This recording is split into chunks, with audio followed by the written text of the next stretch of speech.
వస్తే 60,000 మెజార్టీతోని గెలిపించిన మీ రక్తాన్ని చెమటగా మార్చి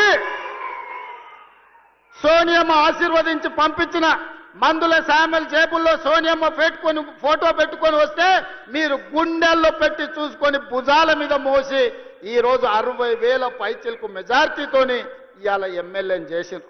మందుల శామ్యుల్ వాళ్ళందరినీ కుటుంబ సభ్యులు నీ సోదరు వాళ్ళందరినీ నువ్వు మంచిగా చూసుకోవాలి. వాళ్ళందరి కష్ట సుఖాలల్లో కలుపుకపోవాలి. ఓరికి బాధ ఉంటుంది, ఓరికి దుఃఖం ఉంటుంది, ఓరి కోపం ఉంటుంది, ఒకరికి ఆలోచన ఉంటుంది, ఒకరికి ఆశ ఉంటుంది. నువ్వు స్థానిక శాసనసభ్యుడివి, ఓపికతోనే అందరినీ కలుపుకపోవాలి. ఎందుకంటే ఆ ఎల్లా కేవలం సోనియమ్మ మాట మీద నిన్ను 60,000 మెజార్టీతో వీళ్ళే గెలిపించారు. వీళ్ళే భుజాల మీద మోసిన రాయల్లో సోనియమ్మని నమ్ముకొని ఇవాళ వాళ్ళని కడుపులో పెట్టి చూసుకోవాల్సిన పెద్దన్న బాధ్యత నీదే. ఏదన్నా సమస్యలు ఉంటే ఆ పక్కల ఉత్తమాన్ని ఉన్నాడు, లేకపోతే మీ ఎంపీ సాపు చామల కిరణ్ ఉన్నాడు, కాదు కూడదంటే అడ్లూరు లక్ష్మణ్ ఉన్నాడు, అక్కడ కూడా కాకపోతే పైన నేనున్నా. మీరెవ్వరు ఆధైర్యపడకండి. స్థానిక సంస్థలలో సర్పంచ్ కావచ్చు, ఎంపీటీసీ కావచ్చు, జడ్పీటీసీ కావచ్చు, జిల్లా పరిషత్ కావచ్చు, ఏ ఎన్నికలైనా మిమ్మల్ని గెలిపించే బాధ్యత, మిమ్మల్ని ప్రజాప్రతినిధులను చేసే బాధ్యత పార్టీ తీసుకుంటుంది, ప్రభుత్వం తీసుకుంటుంది. మందుల శామ్యుల్ని గెలిపించిన బాధ్యత మీరు తీసుకున్నారు, మిమ్మల్ని గెలిపించే బాధ్యత పార్టీ తీసుకుంటుంది. తొందరలోనే స్థానిక సంస్థల ఎన్నికలు రాబోతున్నాయి.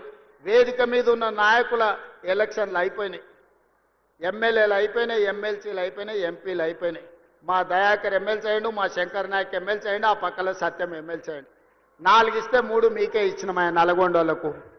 4 ఎమ్మెల్సీలు కాంగ్రెస్ ఇస్తే 3 మీ నల్గొండకే ఇచ్చినమయ్యా.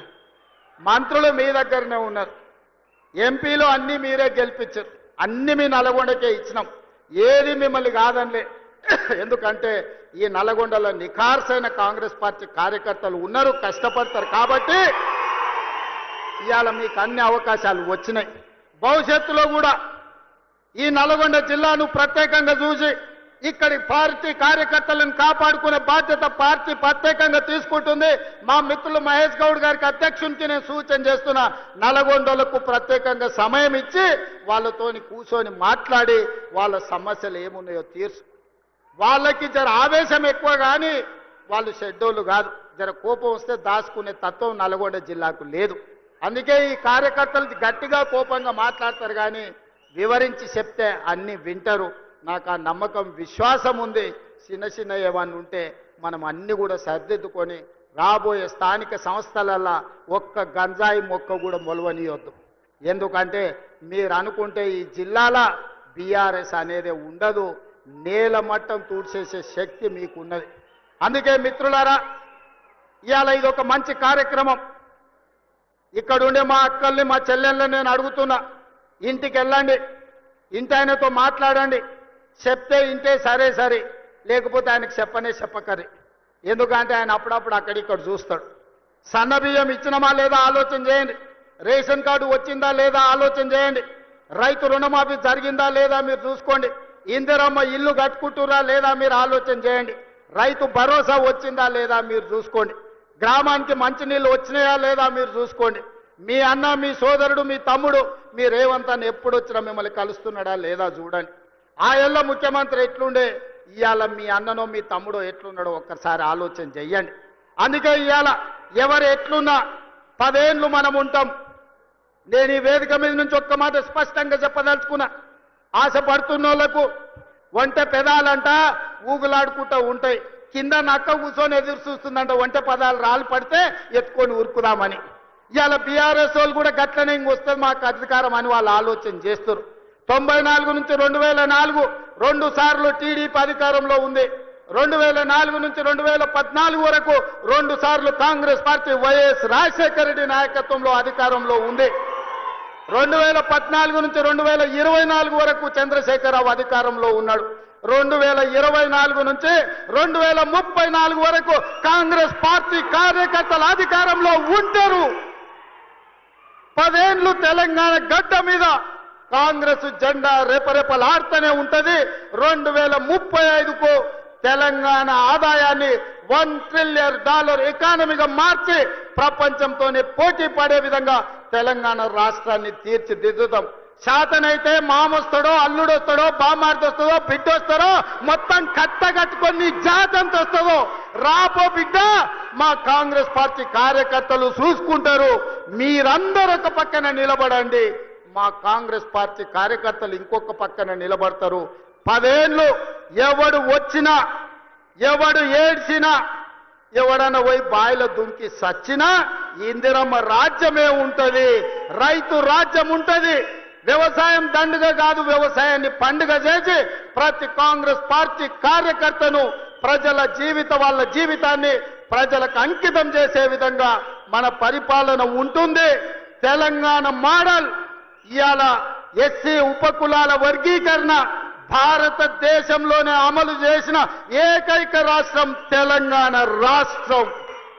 అదేవిధంగా 1931లో బ్రిటిష్ వాళ్ళు కులగణన చేస్తే 100 ఏళ్ల తర్వాత భారతదేశంలో మొట్టమొదటి రాష్ట్రం తెలంగాణ రాష్ట్రం.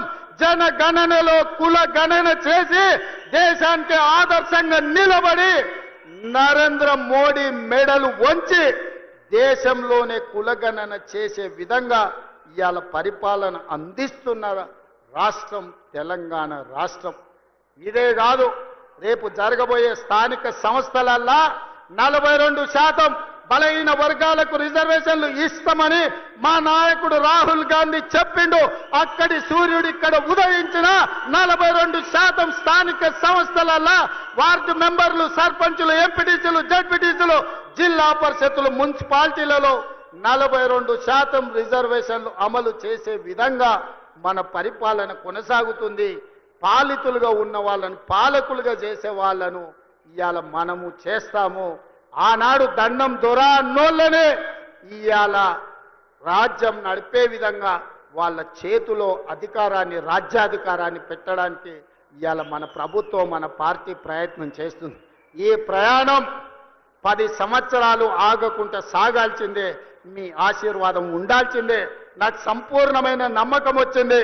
తుంగతుర్తికి వచ్చిన తర్వాత వేలాది మంది ఇక్కడికి వచ్చి ఆశీర్వదించి అండగా నిలబడి, ముఖ్యంగా మా ఆడబిడ్డలు, మా అక్కలు, మా చెల్లెండ్లు ఈరోజు ఇందిరమ్మ రాజ్యంలో మాకు రక్షణ ఉంది. సోనియమ్మ రాజ్యంలో పనికి ఆహార పథకం తేవడమే కాదు, ఈ రోజు ఉపాధి హామీ పథకాన్ని తీసుకొచ్చి ఆడబిడ్డల్ని ఆదుకున్న ఈ ప్రభుత్వం చల్లగా ఉండాలని ఆశీర్వదించడానికి విచ్చేసినందుకు మీ అందరికీ మనస్ఫూర్తిగా ధన్యవాదాలు తెలియజేస్తూ మీ అందరి దగ్గర సెలవు తీసుకుంటున్న మిత్రులారా, జై కాంగ్రెస్. గట్టిగా ఆ పక్కలోనే ఆయన గుండెలు ఆగాలి. ఊర్లో ఇంటికాడ టీవీలో చూస్తుండే గట్టిగా వినిపించాలి. సరేనా? జై కాంగ్రెస్, జై జై కాంగ్రెస్. ధన్యవాదాలు మిత్రులారా. రేషన్ కార్డుల పంపిణీ